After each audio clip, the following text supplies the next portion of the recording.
정성호 법무부 장관님, 예, 이번 대장동 사건 재판 관련해서 성공한 수사, 성공한 재판이라고 하셨습니다. 무슨 예. 의미입니까?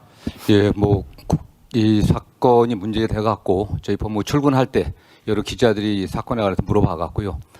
성공한 수사라고 하는 것은 수사나 기소의 목적이 최종적으로는 범죄 피고인에게 중형을 선고받게 하는 거 아니겠습니까? 그래서 두 명의 피고인에 관련해서는 구형된 형보다 더 나았습니다. 구형량이라고 하는 게 수사 검사들이 봤을 때 이 정도 최고로 이 정도를 선고해달라는 요구사항입니다. 그리고 나머지 피고인들도 절반 이상의 구형보다 절반 이상의 선고를 받았기 때문에 수사에 있어서는 뭐 성공한 거고 또 공소유지도 최선을 다했기 때문에 성공한 공소유지다 이렇게 표현했던 겁니다. 민주당에서는 이번 사건 수사가 잘못돼서 국정조사 특검을 해야 된다고 하는데 그것에 대해서는 좀 결을 달리하시는 것 같습니다. 뭐 그렇지는 않습니다. 그리고 이 1심 판결은 7,800억 중에 400억 정도만 환수해야 한다고 판시했는데 이것도 성공적으로 보시는 것 같다는 말씀을 드립니다. 노만석 대행이 용산과 법무부의 관계를 고려해서 항소 포기 결정을 했다고 했는데 나도 힘들다고 하셨습니다. 장관님은 9월 30일 날 국무회의에선 제가 항소 상고를 제안하고 있고 주요 사건 관련해선 지휘하고 있다고 했고 제가 재심 사건 관련 항소 포기를 시키거나 진행 중인 사건에 대해서도 취하시키는 중이라고 말씀하셨습니다. 제가 매일 사건을 체크하고 있다, 매일 구두 지시하고 있다고 하셨습니다. 그런데 11월 10일 날 기자들 앞에서는 구체적 사건 이래라 저래라 지시하지 않는다는 것이 원칙이라고 하셨습니다. 단도직입적으로 제가 묻겠는데요. 법무부 차관에게 대장동 1심 사건 관련해서 어떤 지시를 하셨습니까?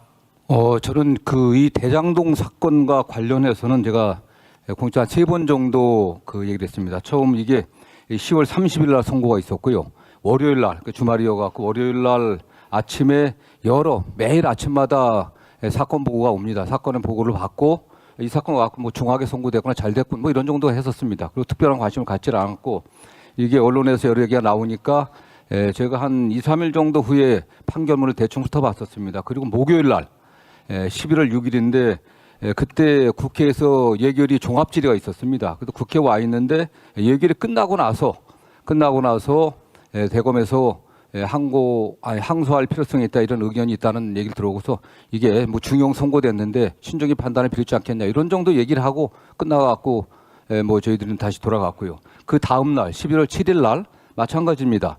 저녁에 예결위가 저녁 식사를 해서 잠시 휴정했을 때 약간 구두보고를 이게 검찰에서 항소할 것 같다라는 보고를 받았고요. 그 이후에 실제로 이거는 뭐 보고라기보다도 식사 시간에 좀 얘기를 들은 거였고 그날 저녁에 예결위가 끝난 이후에 최종적으로 항소하지 않았다라는 보고를 받았습니다. 동문서답 하시는 것 같습니다. 법무부 차관이 검찰총장 대행에게 장관이 지휘권을 행사할 수도 있으니까 항소를 알아서 포기하라고 했다고 한다. 이렇게 법무부 차관에게 지시하셨습니까? 뭐 그런 사실 없습니다. 네.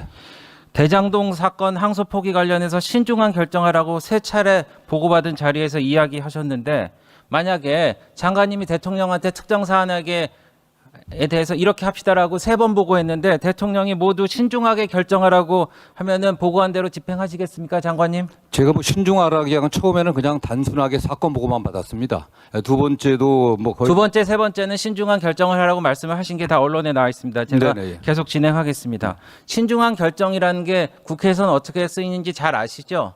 뭐 아니라는 얘기입니다. 어쨌든 뭐 동의 받아들이는- 아니면은 그 받아들이는 신중한 분의 검토라는 거는 하지 의견이 말라는 아닌 것 얘기고요. 같습니다. 이재명 대통령도 저렇게 말씀하셨습니다. 긍정적으로 검토해 보겠다. 밑에 보시죠. 안 됩니다라는 뜻입니다. 2번이나 그렇게 말씀하신 겁니다. 그래서 사실상 지휘권을 행사하셨는데 검찰총장에게만 특정 사건을 서면으로 하게 돼 있는 법과 정면 배치됩니다. 위법한 거 아닙니까? 이게 제가 지휘를 하려고 했다고 하면 서면으로 했을 겁니다. 만약 일선청에서도 서면으로 안 하셨죠? 일선청에서 그거 위법입니다. 이걸 지휘로 받아들였다고 하면 서면으로 지휘할 걸 요구했을 겁니다. 뭐 자, 그런 대검찰청 비공개 예규에도 따라서 항소하셨어야 되는데 물론 형량이 넘는 사람도 있지만 못 미치는 사람도 있기 때문에 항소하셨어야 됩니다. 다시 묻겠습니다. 왜 대장동 사건 항소에 반대하셨습니까? 저는 뭐 반대한 건 없습니다. 반대하지 않으셨습니까? 최종적으로는 사실상 반대하셨습니다. 이거 뭐 사실상 하고 법적인 하고는 다르지 않습니까? 네. 네. 그리고 PPT를 보시면은 보시는 바와 같이 대통령은 대장동 사건의 정점에 있는 피의자이며 법무부 장관을 지휘할 수 있는 인사권자입니다. 이번 1심 판결에서 400번 넘게 언급되었고요. 이번 항소 포기의 최대 수혜자가 사실상 누구라는 것은 국민들이 압니다. 대통령에 대한 재판은 지금 멈춰 있습니다. 1심 결과대로 특정경제가중처벌법과 이해충돌방지법이 벗어난다면은 업무상 배임만 남고, 업무상 배임도 민주당이 지금 법을 없앤다고 하지 않습니까? 그럼 대통령 완전히 무죄가 됩니다. 이게 최대 수혜가 아니면은 누가 최대 수혜자라고 말씀하십니까? 일방적 주장 같습니다. 판결문을 그리고 제가 한번 이재명 물어보겠습니다. 대통령이 관련돼 있다는 이 사안을 없습니다. 대통령실, 그러니까 이 사안을 대통령 또는 대통령실 직원과 직접 또는 간접적으로 논의한 적 있습니까? 저는 뭐 사건과 관련해서 대통령실과 제가 논의하지 자체를 않습니다. 저는요. 다시 한번 묻겠습니다.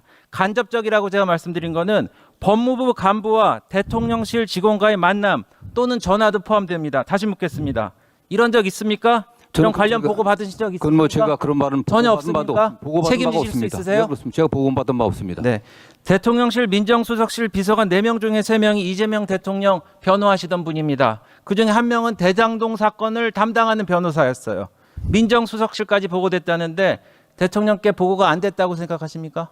아니 이 사건의 결과에 대해서 대통령실에 어쨌든 뭐 항소했다 안 했다 그 보고 여부는 뭐 제가 알 수가 관여하지는 않습니다. 다만 그거와 관련해 갖고 대통령실과 의논해 갖고 한 바는 전혀 어떤 없는 것으로 알고 있고요. 저 역시 마찬가지입니다.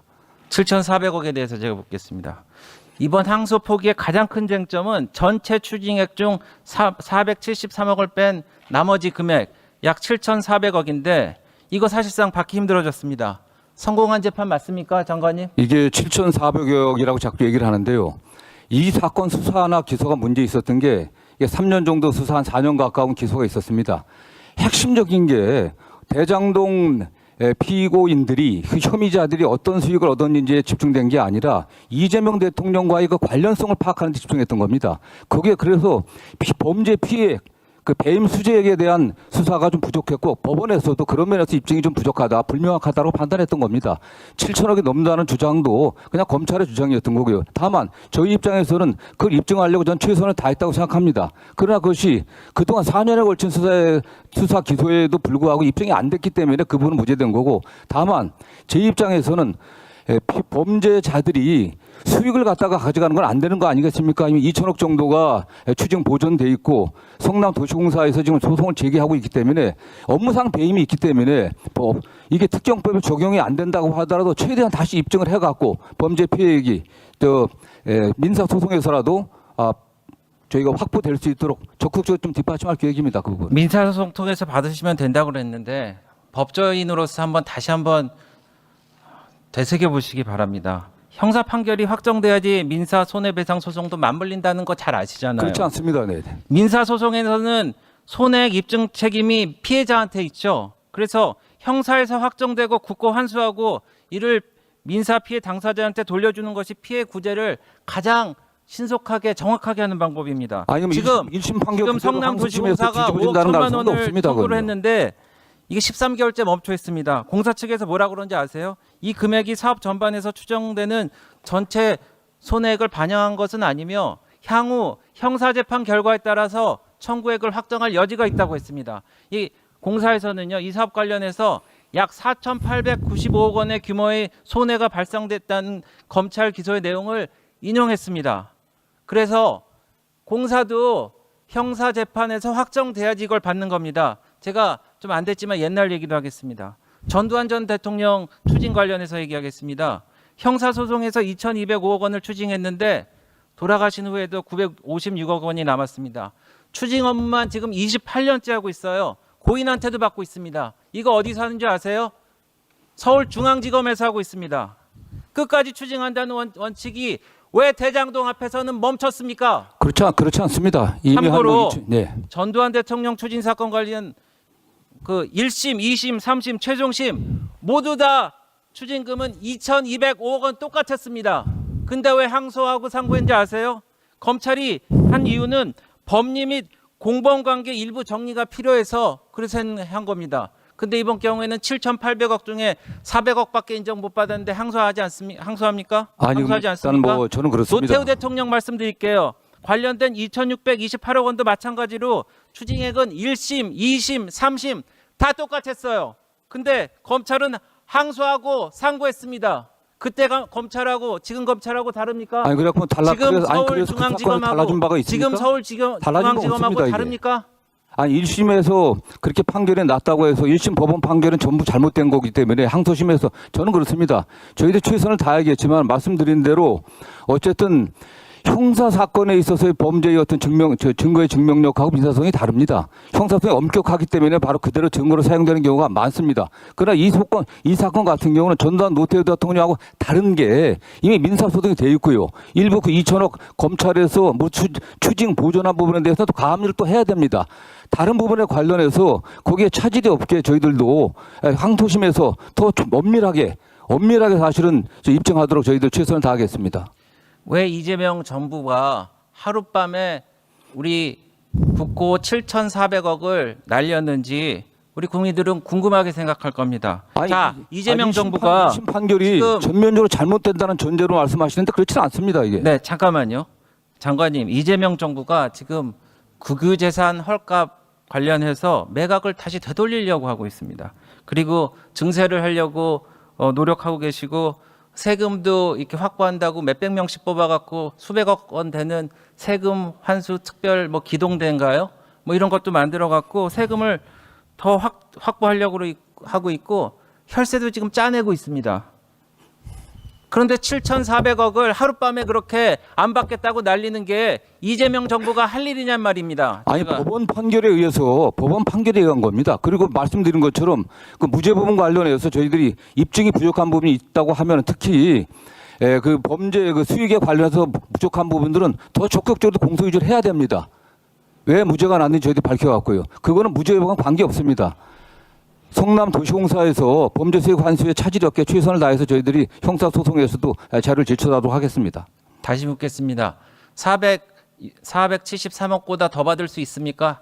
항소심에서? 항소심에서 몰수 추징은 이게 필요적인 몰수 추징 부분이 아닙니다. 피해자가 있기 때문에 제가 여쭤본 물론 것만 대답해 부패재산법에 주세요. 의해서 2심, 3심을 통해 갖고 그렇지 않습니다. 473억보다 더 받으실 수 있으세요, 없으세요? 없죠? 아니 몰수 추징 선고가 더 나아질 수는 없겠지만 말씀드린 대로 가장 중요한 게 그건 범죄 수익의 환수입니다. 그거는 어쨌든 민사 소송에서 저희들이 될 수 있게 최선을 다할 것이고요. 여기서 판결이 어떻게 나든 간에 관계없이 이미 피고인들이 중형 선고 받았고 그런 측면에서 저는 일선정에서 판단했다고 보고 있습니다. 네. 장관님, 이 결정에 관련된 모든 사람들에게는 국고 손실에 따른 배임죄로 법적인 책임을 물어야 될 거라는 게 국민적인 판단이고 이번 여론조사라든지 심지어는 한겨레 신문 사설에도 항소 포기가 잘못됐다는 거를 이렇게 이론을 펼쳤다는 걸 제가 말씀을 드립니다. 장관님, 범죄자의 불법 수익 이 7,400원을 이재명 정부가 짬짬이해서 범죄자들에게 안겨줬다는 비난이 빗발치고 있습니다. 대장동 사업 당시 헐값에 땅을 수용당하고 집에서 내몰린 많은 사람들 보기가 부끄럽지도 않는가 이런 얘기가 팽배하고 있어요. 중앙지검장이 사퇴했습니다. 이제 검찰총장 직무대행도 사퇴 압력을 받고 있어요. 이재명 정부에서 임명된 검사장급 이상 대부분이 검찰총장 직무대행에게 사퇴를 촉구하거나 잘못됨을 질타하고 있습니다. 얼마 전에 민주당의 김병기 원내대표가 이 검사들에 대해서 말씀하셨습니다. 한 줌도 안 되는 친윤 정치 검사들의 구태타적인 항명이라고 했는데 장관님 동의하십니까?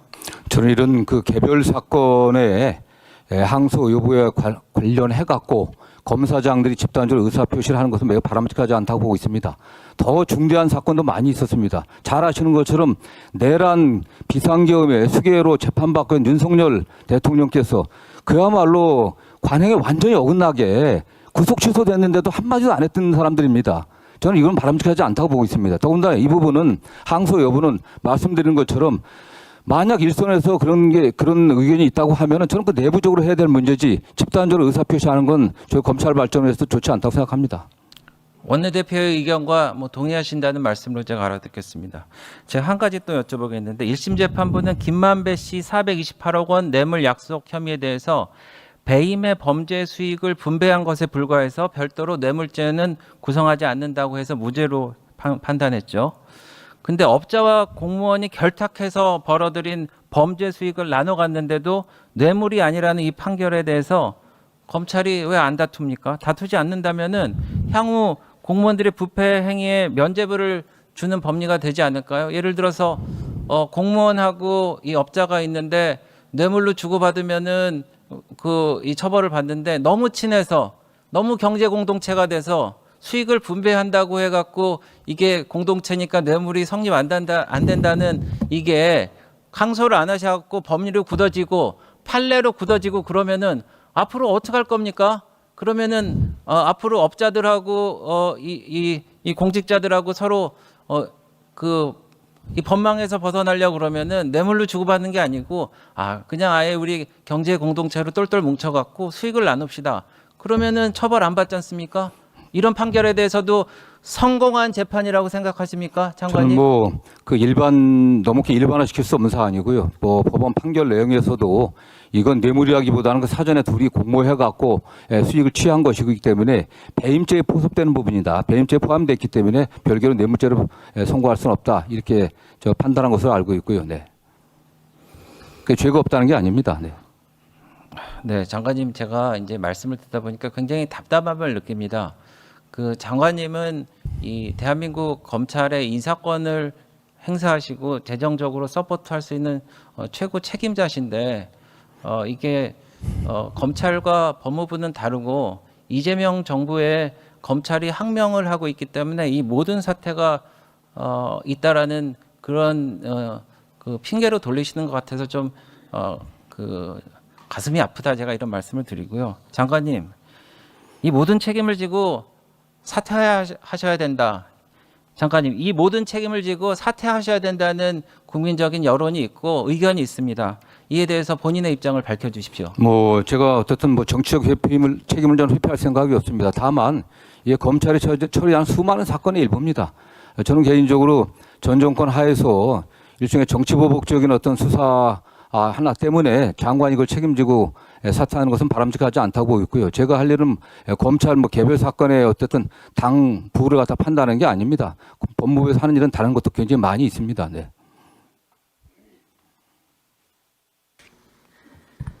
네.